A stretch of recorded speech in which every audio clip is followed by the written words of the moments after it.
요즘에는 부흥의 분위기가 좀 달라졌지만은 제가 어렸을 때 저희 시골 교회에서는 부흥회 하는 순간 북이 먼저 나옵니다. 그래서 강대상 바로 밑에 북이 탁 나오고요. 아무나 북을 칠 수가 없습니다. 장로님들 중에 힘센 장로님들, 오래 버틸 수 있는 장로님들이 그 북채를 잡고 찬양 끝날 때까지 북을 휘두르며 뜨겁게 찬양을 합니다. 얼마나 뜨거운지요. 저 아끼들 필요 없습니다. 북 하나면 좋게요. 피아노도 없습니다. 북 하나 가지고 똑같은 음정으로 찬양을 불렀던 기억이 납니다. 제가 중학교 저학년 때 그 북을 한번 쳐보고 싶은 게 소원이에요. 그런데 장로님들 찾이지 저희들까지 중학생 깎아머리 하고 있는 꼬맹이한테 순서가 오겠습니까? 그래도 제 마음속에 소원은 저 북을 한번 잡아보는 게 소원이었습니다. 근데 어느 날 부흥회 때 찬양이 곧 시작되는데 전도사님이 앞에 나와 찬양 인도하려고 서 있는데 장로님들이 회의를 하시는지 아무도 거기 나와 있지 않는 거예요. 이때다 싶어가지고 제가 앞으로 나가 북을 잡았습니다. 그래서 북을 열심히 쳤습니다. 죽는 줄 알았어요. 그게 이 영빨하고 똑같이 통하더라고요. 아무나 북을 잡으면 안 되더라고요. 그래서 확 북을 치고 강사님이 오셔서 말씀을 전하는데 저보고 그러더라고요. 또 저 녀석 목사 될 놈이네 그러더라고요. 그분의 예언대로 목사가 됐습니다. 여러분, 은혜대로 여러분 부흥회 하면 늘 부르는 찬양들이 있죠. 떠오르는 찬양들이 있습니다. 18번 찬양들. 불길 같은 성신이여 내가 매일 기쁘게 천부여 의지없소서. 그리고 오늘 우리 청원지기분들께서 하나님께 올 영광 돌렸던 인내하신 구세주여 라는 찬양들은 부흥의 18번 찬양들입니다. 그래서 오늘 저는 특별히 우리가 즐겨 부르는 인내하신 구세주여 라는 이 찬양을 통해서 여러분과 함께 은혜를 좀 나누었으면 좋겠습니다.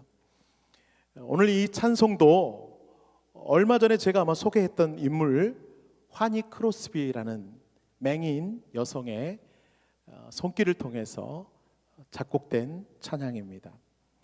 혹시 모르시는 분들을 위해서 간략하게 다시 한번 소개하면 그녀는 태어난 지 6주 만에 의사의 실수로 인해서 시력을 잃어버렸어요. 그리고 평생을 송영으로 살았습니다. 그녀가 예수를 만난 뒤부터 그녀는 찬송시를 쓰기 시작합니다. 그래서 무려 그의 생애 동안에 8,000편의 찬송시를 썼습니다. 우리가 자주 부르는 곡들, 이런 곡들이 있잖아요. 예수로 나의 구주 삼고 주의 음성을 내가 들으니 나의 갈 길 다 가도록 나의 영원하신 기업 오 놀라운 구세주 예수 내 주, 이런 주옥 같은 곡을 크로스비가 다 작사를 하였습니다. 우리가 너무나도 은혜로운 찬양이기 때문에 자주 부르는 이 찬송가 279장의 인내하신 구세주여라는 찬양의 느낌이 여러분은 좀 어떻게 느낌을 다가오십니까? 저는 이 찬양을 부를 때마다 느낌은 회개의 찬양 같다, 부르짖는 찬양 같다, 좀 애잔한 찬양 같다, 그런 느낌을 많이 받게 됩니다. 그래서 이 크로스비가 어떤 상태일 때 이 곡을 썼을까 참 궁금했어요. 그래서 예화를 찾아보니까 그의 간증은 이렇습니다. 크로스비가 6살 때 이웃 사람들이 그녀가 너무 불쌍해서 돈을 한 푼, 두 푼 모아서 도시에 있는 발렌타인 모투 박사라는 유명한 의사에게 진찰을 받을 수 있도록 기회를 허락했습니다. 그래서 그 어린 마음에 뉴욕에 있는 유명한 외과 의사를 만나면 내가 이제는 앞을 볼 수 있을까라는 소망이 이 꼬마에게 생기기 시작했어요.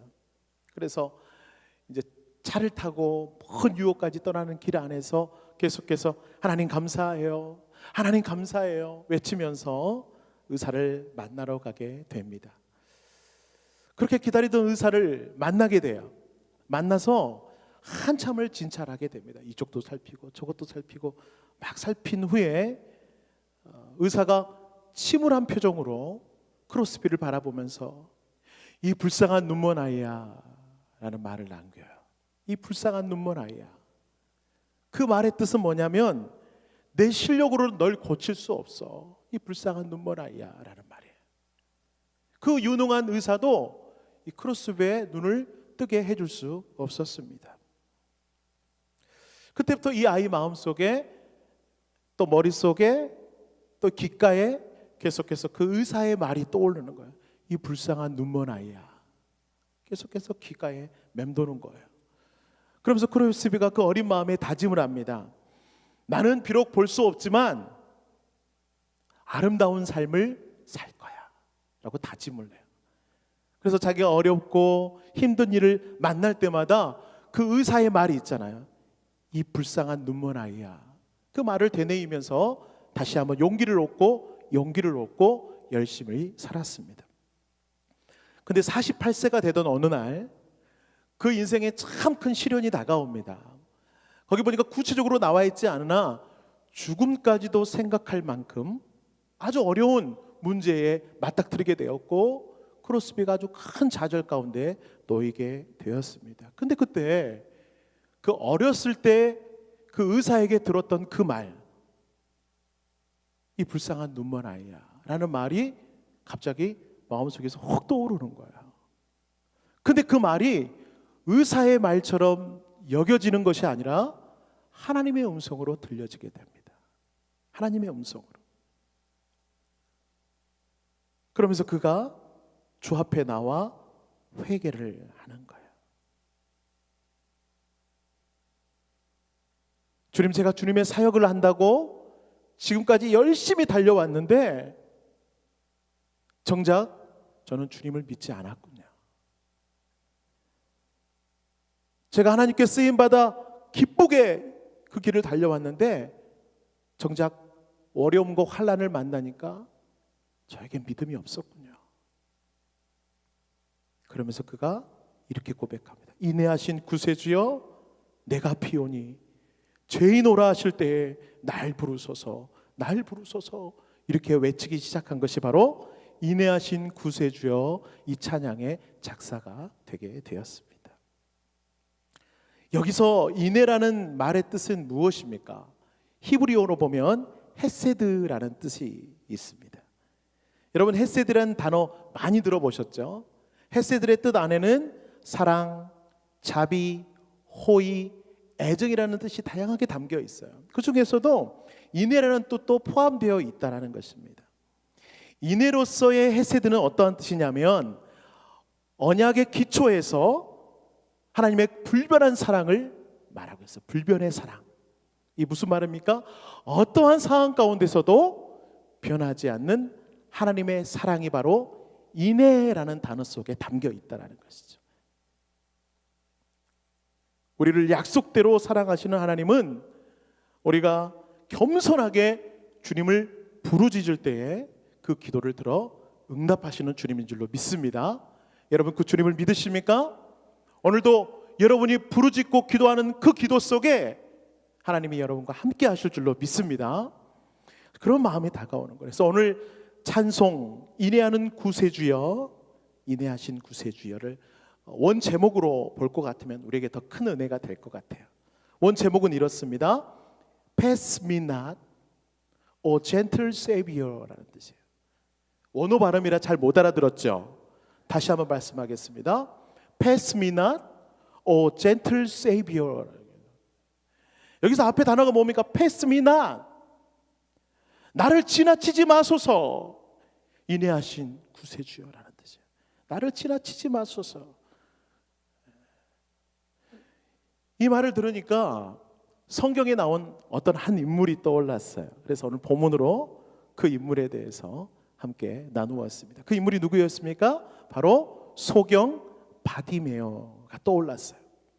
나를 지나치지 마소서라는 그 말 속에 바디메오가 외칩니다. 47절 말씀 우리 함께 한번 읽어볼까요? 47절입니다. 함께 읽겠습니다. 나사렛 예수시란 말을 듣고 다윗의 자손 예수여, 아멘. 다윗의 자손 예수여, 나를 불쌍히 여기소서. 주여, 나를 불쌍히 여기소서. 나를 그냥 지나치지 마시고 불쌍히 여겨달라는 바디모의 외침.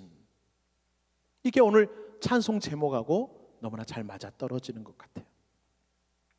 방금 읽었던 47절의 말씀을 제가 다시 한번 킹 제임스 버전으로, 오늘 좀 영어가 많아지네요. 어려워집니다. 다시 한번 읽어드리겠습니다. He began to cry out and say 라는 거예요. And say. 그 앞에 뭐라고 붙였죠? cry out. 이게 무슨 말입니까? 크게 외치다, 크게 소리쳤다라는 뜻이죠. 그런데 cry가 무슨 뜻입니까? 이거는 그냥 외친 것이 아니라 울부짖었다라는 거예요. 울부짖었다. cry, 울었다라는 거예요. 그냥 외친 것이 아니고 예수님을 향해 울면서 부르짖었다라고 성경은 기록하고 있는 것이에요. 바디메오는 알았습니다. 바로 예수님의 성품을 알았어요. 인내하신 구세주라는 것을 그 옛날 바디메오는 이미 알고 있었어요. 그래서 그 주님께 외치는 거예요. 예수님은요, 불쌍한 사람들을 그냥 지나치지 않는 분이십니다. 34절 볼까요? 예수님 뭐라고 말씀입니까? 예수께서 불쌍히 여기사, 불쌍히 여겼다. 예수님의 사역은요, 긍휼의 사역이었습니다. 정말 인애의 사역이었습니다. 그래서 주위의 많은 사람들을 그냥 모른 채 하지 않으셨던 분이셨어요. 마가복음 6장 34절을 제가 한번 읽어드릴게요. 예수께서 나오사 큰 무리를 보시고 그 목자 없는 양 같음으로 인하여 불쌍히 여기사 이에 여러 가지로 가르치시더라 말씀하고 있어요. 육신의 질병으로 고통받는 사람들, 삶의 밑바닥에 허덕이고 있는 사람들, 그리고 죄의 짐을 지고 가는 사람들, 정말 지옥 속에 들어갈 수밖에 없는 그 불쌍한 영혼들을 바라보면서 주님은 발걸음을 멈추십니다. 그리고 그 사람들에게 인내하신 손길로 그들을 만져주시는 분, 이분이 누구시라고요? 우리 구세주이십니다. 바로 여러분이 믿고 의지하는 하나님 아버지시라는 거예요.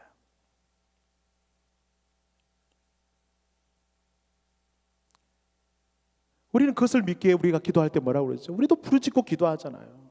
그 주 앞에 손을 올리고 기도하잖아요. 눈물로 기도하잖아요. 여러분, 오늘 이곳에 모여 예배하는 것, 그리고 주님을 간절하게 부르짖는 것이 별것 아닌 것 같고, 아무런 능력이 나타나지 않는 것 같고, 괜히 시간을 낭비하는 것 같은 마음이 드는 분들이 계시다면, 여러분 오늘 본문을 한번 봤으면 좋겠어요. 자, 44절에 바디메오가 외치자 예수님께 반응이 어떤 반응을 보이셨습니까? 44절에 예수께서 머물러 서서 그를 부르라 말씀하십니다. 부르짖는 그 부르짖음에 예수께서 반응하신다라는 거예요. 여러분의 부르짖음도 예수께서 반응하신다라는 거예요. 여러분 믿으십니까? 그 믿음을 붙잡으셨으면 좋겠어요. 그리고 52절에 한 걸음 더 나아가서 예수님께서 뭐라고 말씀하셨는가? 내 믿음이 너를 구원하였다. 내 믿음이 너를 구원하였다. 여러분, 우리가 예배드리고 그리고 주 앞에 부르짖고 기도하는 것이 헛된 것이 아니라는 거예요. 쓸모없는 일이 아니라는 것이에요. 무미건조한 일이 아니라는 것이에요. 우리가 부르짖고 주님의 이름으로 기도하는 그 순간 주님은 발걸음을 멈추십니다. 그리고 뭐라고 말해요? 그 믿음까지도 보신다라고 말씀해요. 그 믿음이 놀랍다라고 말씀하십니다. 그 믿음을 통해서 우리의 문제, 우리의 환경, 우리의 여건들을 만지시고 치유하시고 고치신다라고 말씀하시는 거예요. 그래서 여러분이 이 자리가 복된 자리인 줄로 믿습니다. 여러분 기도할 수 있다는 건 놀라운 특권인 줄로 믿습니다. 그러므로 여러분 기도할 때 그 신실하신 주님을 붙잡고 부르짖어 외칠 수 있게 되기를 바랍니다. 그런데 왜 우리가 부르짖지 못합니까? 그 두 가지 이유인 것 같아요. 첫째는 영적 방해가 있습니다. 사단이 우리를 자꾸 흔들어 놓아요. 어떻게 해요? 문제에 초점을 맞추게 만들어요. 문제에만. 그 문제를 넉넉하게 해결할 수 있는 예수님을 바라보지 않게 하고 그 문제에만 시선을 고정하게 만들기 때문에 우리가 주님께 부르짖지 못하는 것입니다. 또 하나의 문제는 무엇입니까? 문제가 너무 크게 다가오다 보니까 야, 부르짖는다고 문제가 해결되겠어? 야, 기도한다고 문제가 해결되겠어? 저 큰 문제를 지금 여기서 무릎 꿇고 기도한다고 해결이 되겠냐고. 사람을 찾아다니고 어떻게 해결해 보기 위해서 발버둥 쳐야지 여기 앉아서 기도하고. 너무 미련한 행동 아니야? 그렇게 불신앙의 마음을 심어주는 것이 우리가 부르짖지 못하게 하는 이유인 것입니다.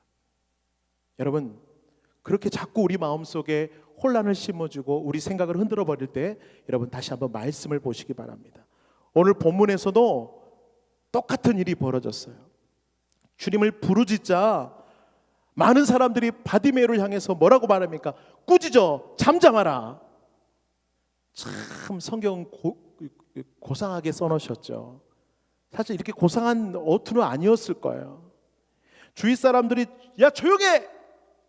그렇죠? 그리고 공포 분위기가 막 조성됐을 겁니다. 앞이 보이지 않으니까 막 밀쳐버리고 발로 차기도 하고 때리기도 하고 조용하라고 온갖 욕설과 폭언들이 오가는 상황 가운데 놓여 있었을 거예요. 일반적으로 이런 상황 가운데 사람들은 어떻게 반응합니까? 포기해버리죠. 사람들의 시선을 의식되어서 나도 모르게 위축돼 버리고 말죠. 눌려버리고 말죠. 근데 소경 바디메오는 어떻게 했습니까? 더욱 크게 소리질러, 더욱 크게 소리질러 주님 앞에 부르짖고 나아가는 것입니다. 여러분, 문제를 해결하는 방법, 주위 사람들의 시선에 우리 마음을 둘 게 아니에요. 더욱 크게 소리질러 주께 집중하며 나아가면 그럴 때 문제가 해결되는 줄로 믿습니다. 여러분, 주눅들지 마십시오. 여러 가지 환경과 여건과 상황이 우리를 계속해서 주눅들게 만들 거예요. 주님 앞에 부르짖지 못하도록 할 거예요. 영적 마귀는 끊임없이 우리를 시험하고 우리를 넘어뜨려 갈 것입니다. 여러분, 그때 어떻게 하라고요? 더욱 주께 부르짖으며 나아가는 것입니다. 부르짖으며 나아가는 것입니다. 다윗의 자손 예수여, 나를 불쌍히 여기소서, 그냥 지나치지 마소서. 바디메오가 외쳤던 것처럼 우리도 그렇게 부르짖어야 합니다. 한국교회 소망이 없다고 합니다. 한 해 두 해 얘기가 아니죠. 요즘 참 자주 듣습니다. 최근에 최영기 목사님도 그런 얘기를 했던 것 같습니다. 한국교회 마치 소경이 된 것 같다고 말합니다. 영적 맹인이 됐다고 말합니다. 그래서 진리를 바라보지 못한다고 말합니다. 세상의 가치관으로 우리 눈이 어두워져서 살아계신 예수 그리스도를 바라보지 못하게 됐다고 말합니다. 영적 소경이 되어버렸습니다. 여러분, 이때에도 하나님은 그를 부르짖고 찾는 자들을 찾으신다는 거예요. 여러분, 목양교회 성도님들을 찾으십니다. 부르짖는 여러분을 찾으십니다. 부르짖는 여러분의 어려운 환경을 찾으십니다. 부르짖는 여러분의 문제 가운데 주님 오신다고 약속해 주고 계십니다. 여러분, 그렇게 부르짖을 때 소망이 있는 거예요. 부르짖어야 예수님의 발을 멈추게 할 수 있습니다. 그냥 지나치지 않게 할 수 있습니다. 부르짖을 때 예수님의 능력을 우리가 붙잡을 수 있다라는 거예요. 그래서 오늘 찬송가 후렴구를 한번 보세요. 뭐라고 간구합니까? 주여, 주여, 내 말 들으사 죄인 오라 하실 때 날 부르소서. 이게 무슨 말이에요? 주여, 가던 길을 멈추시고 나를 바라봐 주십시오. 나를 불쌍히 여겨 주십시오. 이런 외침 아니겠습니까? 혹시 이 자리에 문제 가운데 억눌려 계시는 분들이 계시다면 저는 오늘 여러분의 그 부르짖음까지도, 여러분의 그 한숨까지도 들으시는 예수님, 그 예수님을 신실하게 믿으시고 그 주 앞에 좀 간절하게 부르짖는 기도를 한번 올려드리는 시간 됐으면 좋겠어요. 아니, 어쩌면 아무런 어려움이 없고 근심이 없는 분 혹시 이 자리에 계시겠죠. 여러분, 기도의 제단을 미리미리 쌓으셨으면 좋겠습니다. 6개월간 한결같이 신실하게 지켜주신 예수 그리스도, 그 위대하신 하나님이 이 앞날까지도, 우리는 앞날을 알 수 없잖아요. 그 앞날까지도 지켜달라고 이 시간 우리 기도의 자단을 쌓으며 주님만에게 부르짖으며 나아가서 정말 우리를 바라보면서 예수님께서 네 믿음이 너의 앞길을 인도해 줄 거야. 네 믿음이 너의 가정을 일으킬 거야. 네 믿음이 너의 자녀들을 이끌어 갈 거야. 너의 믿음이 내일을 밝게 비춰줄 거야. 그런 약속을 받는 놀라운 오늘 될 수 있었으면 좋겠습니다.